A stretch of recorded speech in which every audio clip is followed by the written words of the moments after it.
Lettres de Marie Curie et ses filles, 1916-1918. Irène à Marie, de Montereau à Paris, juin 1916. Mercredi. Ma chérie, je commence par réparer un oubli. Maurice voudrait qu'on lui prête un livre de mécanique simple pour se rappeler des définitions et des théorèmes élémentaires qu'on ne trouve plus dans les traités plus avancés. Charge F de lui apporter cela à Brunois, si tu en trouves un. Je crois qu'il y a un traité élémentaire d'appel. Je suis installée dans une chambre grande et propre à l'hôtel de la Croix-Verte. Je paierai 10 francs par semaine. J'ai dîné hier avec les infirmières. Leur nourriture est bonne et simple. Maintenant, passons aux affaires.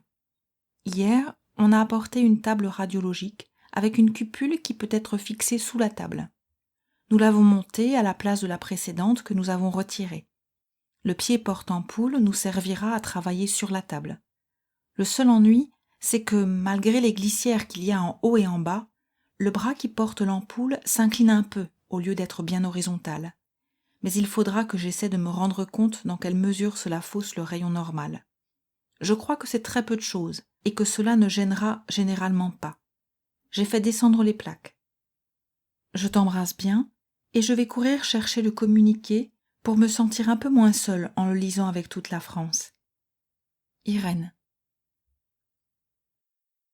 Ève à Marie, de l'Arc-Ouest à Paris, été 1916. Ma douce Mé, je pense que tu es déjà de retour à Paris et je t'écris à la maison. Ici, tout le monde va bien, sauf Madame Marillier qui tousse beaucoup. J'espère qu'Irène est bien contente là-bas, à son hôpital du front. Je n'ai pas eu de nouvelles de Maurice. Je voudrais bien en avoir par toi, car je ne sais ce qu'il devient. J'ai emporté ici ton petit portrait que j'avais trouvé à Paris, et il est sur ma table de nuit, et je te regarde quand je suis dans mon lit. L'algèbre avec Francis marche pas trop mal, et Francis est un professeur sévère. Nous commençons à bien travailler. Aujourd'hui, j'ai résolu une équation du premier degré toute seule, et sans faute. Et puis nous avons fait aussi d'autres choses en algèbre. Par exemple, aujourd'hui, il m'a fait apprendre 3 formules par cœur. Mais je trouve toujours que je ne comprends pas pourquoi je suis forcée de mettre A, B, C ou D au lieu de 1, 2, 3 et 4. J'espère tout de même que j'arriverai aussi à savoir à distinguer si un terme est un produit ou une somme. J'ai bien appris à ramer et je godille aussi. Je nage la coupe et la brasse et je me baigne du canot à un endroit où je n'ai pas pied. Un normalien très gentil, officier blessé, M. Cambillard, se baignait avec nous, mais maintenant il est reparti. D'ailleurs, Francis nage très bien, et Aline pas mal. Tu sais que Étienne est un garçon désagréable et archi-millionnaire. Or, le mousse de l'Églantine Jean, qui est très intelligent, le déteste aussi. Et un jour, à une discussion, Jean a dit à Étienne « Donne-moi donc 2000 francs, et je serai capitaine au long cours. » Étienne avait alors fermé sa bouche. Et un jour, nous nous sommes amusés à dire à Étienne « Mais donne donc 2000 francs à Jean, puisque tu es si riche. » Aussitôt, Étienne a protesté. Et c'était vraiment amusant de voir un millionnaire crier misère. Au revoir, ma chérie. Ève.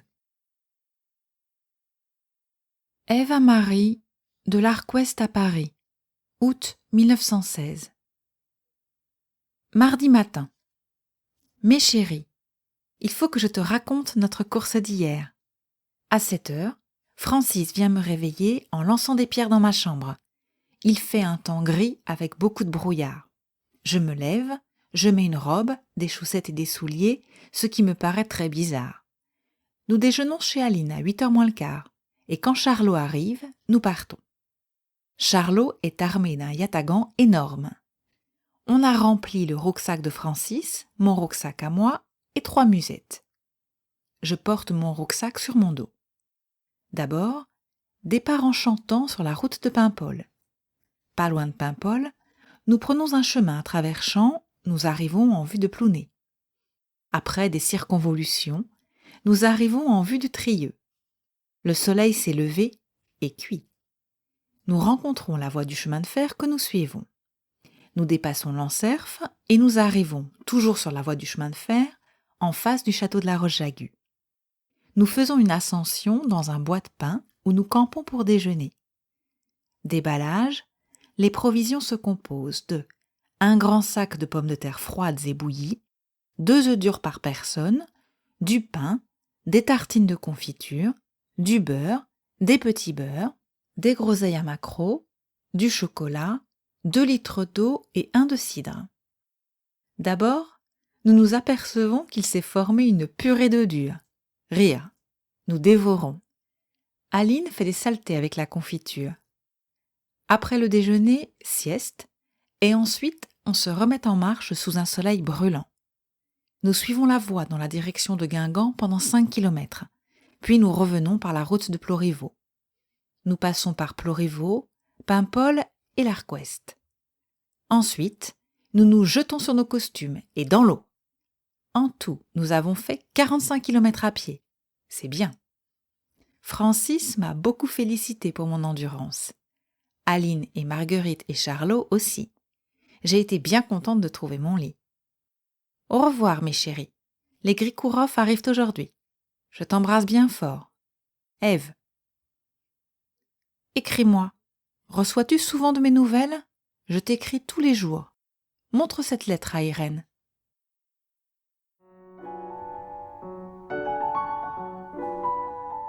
Irène à Marie, Damien, hôpital 112, octobre 1916. Samedi, 6 heures du matin. Mes chéris, hier mon voyage s'est bien passé. J'ai été reçue à la gare par 2 jeunes soldats qui avaient l'air de ne pas pouvoir être sérieux un instant.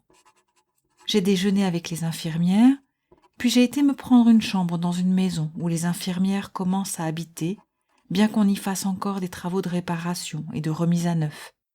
C'est comique.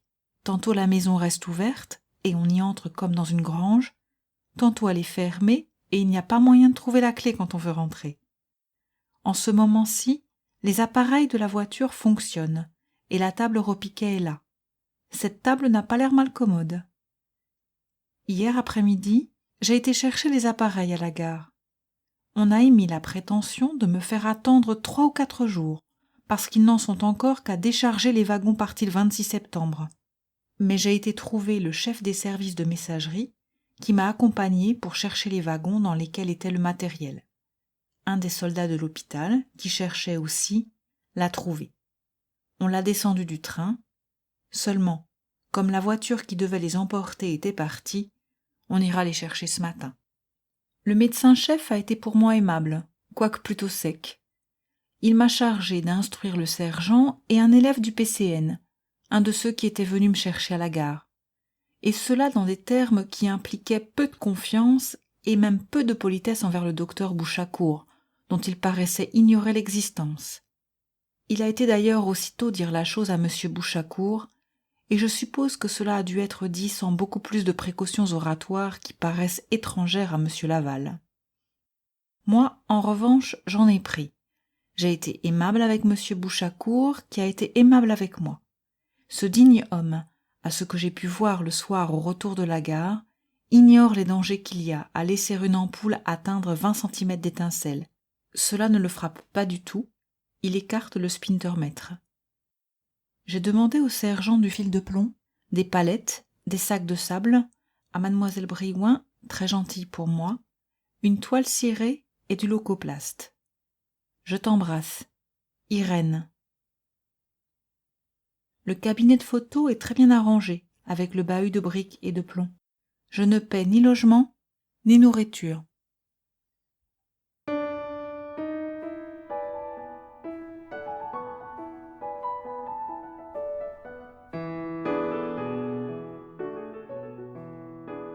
Irène à Marie, de l'Arc-Ouest à Paris. Août 1917. Vendredi 3. Mes chéris, j'ai reçu ta lettre. Je suis très contente que les infirmières ne viennent que le 3 septembre, mais je préfère rentrer quand même le 20. Je t'envoie le calcul de l'égalisation des énergies cinétiques. C'est très facile, mais l'autre fois j'avais fait une petite erreur dans la discussion.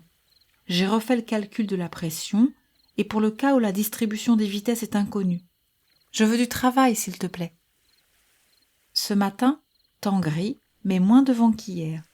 Peut-être le temps se remettra-t-il un peu. Je mange bien, et je dors comme une marmotte, et je t'embrasse. Irène. Irène à Marie, de l'Arc Ouest à Paris, août 1917. Jeudi 9. Mes chéris, j'ai reçu enfin ta longue lettre. Je te remercie bien des indications de travail que tu me donnes. Je ne pourrais probablement pas retrouver seule les équations de Lagrange, mais M. Borel, qui est très gentil pour moi, est disposé à m'aider. Pour la vitesse et l'accélération, je pense me tirer d'affaire toute seule. Nous avons fait hier une bonne promenade à pied, tous ensemble. Les bains sont très agréables en ce moment, mais il a plu hier et il fait aujourd'hui un temps douteux. Je t'embrasse. Irène. Irène à Marie, de l'Arc Ouest à Paris. Septembre 1917. Samedi. Mes chéris, le temps a l'air de se remettre au beau peu à peu. Ce n'est pas malheureux. Si tu viens ici, et si cette lettre t'arrive à temps, voilà les choses qu'il serait bon que tu apportes, dans la mesure seulement où cela ne te dérangera pas. 1. De quoi me donner à travailler. 2. De la saccharine. On s'en sert ici pour sucrer le café et divers plats, et c'est très bon. 3. Un bonnet de bain. Ève a déchiré le sien et il n'y en a plus de rechange. À Paimpol, on n'en trouve que des mauvais. 4. De l'eau de quinine pour moi. On en trouve à Paimpol, mais je la crois bien plus chère qu'à Paris. 5. Quelques pâtes de fruits ou bonbons de chocolat pour remplacer ceux que j'ai emportés et qui commencent à diminuer, bien qu'ils n'aient pas encore disparu. N'apporte pas ceux de la boîte qu'on garde au laboratoire. De toutes ces choses, la seule qui soit vraiment utile est le numéro 3, et naturellement aussi le numéro 1. Si tu as peu de temps, tâche seulement d'avoir ces 2 articles.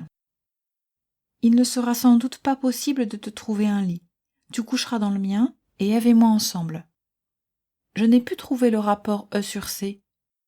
Ève n'a fait qu'un tout petit peu de violon depuis qu'elle est ici, mais elle s'amuse vraiment si bien et se porte si bien qu'on n'a vraiment pas le courage de lui retirer une seule des heures qu'elle occupe à collectionner de la santé.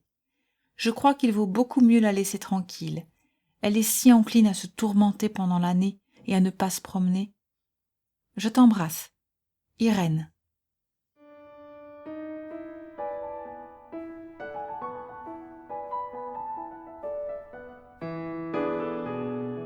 Ève à Marie, de l'Arc Ouest à Paris, juillet 1918. Dimanche. Mes chéris, j'ai reçu la lettre d'Irène me racontant l'alerte de jeudi soir, qui m'a, je l'avoue, très effrayée, beaucoup plus que si j'y avais été, je pense. En tout cas, cela me rassure un peu de savoir que vous êtes descendu à la cave au moins un moment le plus fort, et je souhaite que vous en fassiez autant chaque fois si vous êtes au quai de Béthune. Mais j'espère que vous n'y serez pas, et que vous coucherez à Brunoy. Madame Marillier a aussi reçu un récit de l'alerte par monsieur Seignobos, qui trouvait que c'était effrayant. Il avait cru que Notre-Dame flambait, à cause de la péniche. Enfin, tout ceci ne me rassure aucunement. Nous n'avons toujours pas nos bagages, heureusement que j'avais emporté de quoi me changer. Le temps est toujours très beau, mais nous avons un vilain vent d'est qui empêche toute navigation. D'ailleurs, nous n'avons encore ni le canot ni le bateau. Ils seront parés dans quelques jours. Ce matin, nous nous sommes baignés à la jetée, avec une mer assez forte pour ici. Le bain était excellent, mais je n'ai pas essayé de plonger, puisque je ne sais pas ce que j'ai fait de mon bonnet, et que je me serais complètement trempé les cheveux. Cet après-midi, je pense aller me promener dans les bois de l'Ogivie. Aline et François restent avec Charlot, mais je veux prendre un peu d'exercice. Maintenant que le capitaine n'est pas là, la vie est toute différente ici, et il nous faut un peu de temps pour nous habituer à une autre vie.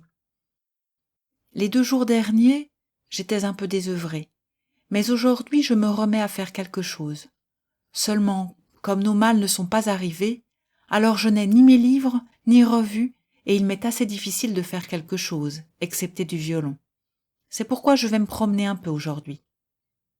Monsieur et Madame Lapique sont ici installés à Roquarrat. Monsieur Lapique fait la pêche au goémon, principalement au laminaire, pour faire des expériences. Il veut voir si on pourrait nourrir des chevaux avec cela. Il paraît que les chevaux aiment assez cela et que cela les nourrit. Madame Lapique m'a proposé de venir jouer sur le piano de Roquarrat. Je pense en profiter un peu ces jours-ci. Nous avons renouvelé nos tickets de pain sans aucune difficulté, mais le fonctionnement de la carte est assez curieux. À Ploubazlanec, où on est assez surveillé, un ticket vaut 100 grammes. Mais ici, un ticket vaut 1 livre de pain, ce qui fait que l'autre jour, j'ai donné 9 tickets pour 8 livres. On donne un nombre quelconque de tickets, et on a une quantité quelconque de pain, ce qui n'empêche pas qu'on ne m'en donnerait pas 1 gramme sans ticket. Nous n'avons pas de sucre, mais nous buvons le matin du lait pur qui n'en a pas besoin. La vie est assez facile. On a du lait et beaucoup de pommes de terre, pas de légumes verts car tout est séché, mais on peut avoir du poisson et du pain. Il n'y a pas de fruits, mais seulement de la confiture. En ce moment, un convoi de 53 voiliers sort de la rivière. C'est très joli. Ce convoi est escorté par des torpilleurs. Il va chercher du charbon en Angleterre, paraît-il. Le temps est radieux et je suis bien contente. J'écris à Irène cet après-midi, mais elle n'aura la lettre qu'après-demain, car le courrier ne passe qu'une fois. As-tu reçu mes autres lettres? Bonjour à Valsia. Bonjour aussi à Marie. Donne-moi des nouvelles, je t'en prie. Je n'ai reçu que la lettre d'Irène. Tu ne peux pas te plaindre que je ne t'en donne pas. Là-dessus, je t'embrasse de tout mon cœur. Ta fille Ève. Madame Perrin va faire venir de Paris un voile rose à paillettes d'or, à 4 francs en solde, mais qui en vaut 15, pareil à celui d'Aline, qui est bleu. Il sera très joli, et ce sera amusant d'être habillés pareil, Aline et moi. Irène à Marie, de Langogne, 31 juillet 1918. Mercredi. Mes chéris, nous avons fait une très jolie excursion, Maurice, Madeleine et moi. Nous sommes partis à 5h30 du matin par un train qui nous a menés en 1h30 à une petite station d'où nous avons été à pied à un lac, le lac du Bouchet. Ce lac est très joli. Nous avons déjeuné sur ses bords et nous avons passé une bonne journée et attrapé des coups de soleil. Les mouches étaient embêtantes. Je travaille un peu. D'abord, j'ai refait quelques-uns des calculs du livre de Rayleigh, puis je refais, avec une légérette du livre de Nernst de Maurice, le calcul de la vitesse de la diffusion des ions de 2 signes et le calcul du rapport K sur D. Il a l'air bien intéressant, mais rudement mal fait, le livre de Nernst. Ce monsieur n'a pas l'esprit simple. On ne peut y puiser que des généralités et des indications, mais on ne peut suivre les calculs. Je t'embrasse bien. Irène. Je pars vendredi de Langogne. Ève à Marie, de l'Arc Ouest à Paris. Début août 1918. Dimanche. Mes chéris, je reçois à l'instant ta carte de Pise qui m'a paru une belle ville d'après la vue que tu m'as envoyée. As-tu reçu ma lettre envoyée précédemment? Je viens d'être un peu grippée, mais c'est tout à fait fini maintenant. Figure-toi que vendredi, nous avions été à Paimpol à pied par grand soleil, et malgré mon béret, j'avais attrapé une insolation. J'étais donc un peu patraque dans le canot en revenant, quand une pluie diluvienne s'est mise à tomber. Cela faisait presque mal tellement c'était violent. Il y avait aussi un assez violent orage. Malgré nos capuchons, au bout de 10 minutes, nous étions traversés. Ma chemise était complètement trempée et j'avais un peu froid. En revenant, nous avons couru nous changer et j'ai attrapé un petit rhume qui m'a passé en 2 jours. Hier soir, après dîner, Aline et moi sommes allés nous promener à la jetée. En route, nous avons vu un champ que l'on moissonnait. Nous avons offert nos services et avons moissonné jusqu'à la nuit. Nous nous sommes engagés chez les mêmes agriculteurs pour la semaine prochaine. Le capitaine sera donc un peu abandonné, mais il aura toujours Jean Morin qui déteste les travaux au champ et qui par conséquent ne nous accompagnera pas. Monsieur et madame Morin partent aujourd'hui pour Roscoff avec les Lapique. J'ai reçu une carte d'Irène. Elle a quitté Langogne vendredi. Je l'attends d'un jour à l'autre. Je t'embrasse bien fort, mes chéris. Écris-moi et dis-moi si tes yeux sont contents du beau pays qu'ils doivent voir. Ève, le temps est très variable. Irène à Marie, de l'Arc-Ouest à Turin. 12 août 1918.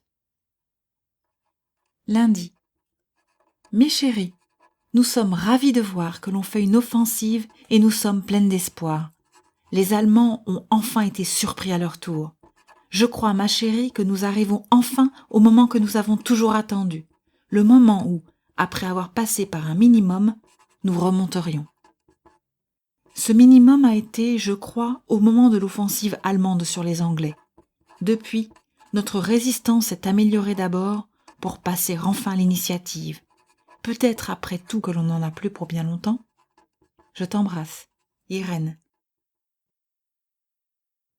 Ève à Marie, de l'Arc-Ouest à Paris, 1918.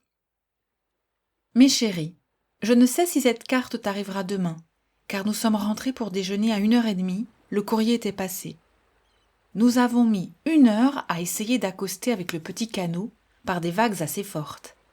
Le vent s'est levé quand nous étions en mer, et nous avons eu beaucoup de mal, car ce canot est très instable.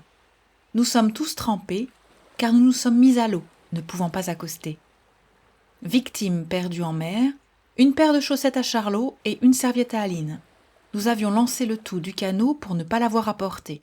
C'est tombé dans l'eau, nous avons tout repêché, sauf les victimes ci-dessus. Je t'embrasse, Ève. Irène à Marie, de l'Arc-Ouest à Paris. 25 août 1918. Dimanche. Ma chérie, ce glorieux jour a vu un triomphe de la raison sur la déraison. Nous avons été à la jetée pour faire de l'apérissoir. La vedette était là, et beaucoup de gens, et j'ai proposé de prendre la cabine. Peu d'enthousiasme de la part d'Aline, protestation de Marguerite. Alors je me suis dit que ceux qui n'en voulaient pas n'avaient qu'à rester dans les rochers. J'ai été m'entendre avec Madame Barbu, et je me suis déshabillée avec Ève dans la cabine. Marguerite et Aline se sont déshabillées dans les rochers. Mais voilà que la pluie s'est mise à tomber. Aussitôt, les 2 réfractaires apportent leurs habits dans notre cabane. Il y a eu pendant notre bain une averse épouvantable, et je t'assure qu'elles n'ont pas fait un air méprisant quand elles ont couru remettre, à l'abri de la pluie, des habits secs. D'ailleurs, cette cabine est très suffisamment grande pour nous 4, et elle n'est vraiment pas chère. Je crois que personne n'aura plus envie d'aller autre part. Seulement les garçons ont été bien malheureux. Dès que nous avons été habillés, nous avons appelé Francis et Charlot pour qu'ils s'abritent. Quant à Albert, cela a été autre chose. En sortant du bain, la pluie l'a tellement effrayé et affolé qu'il a décampé, vêtu seulement de ses espadrilles et de son caleçon de bain, et il est remonté comme cela jusque chez Madame Perrin. C'est son père qui lui a apporté ses habits, car il était parti sans les emporter. Je crois qu'il n'était pas très fier et un peu gêné. Je t'embrasse. Irène.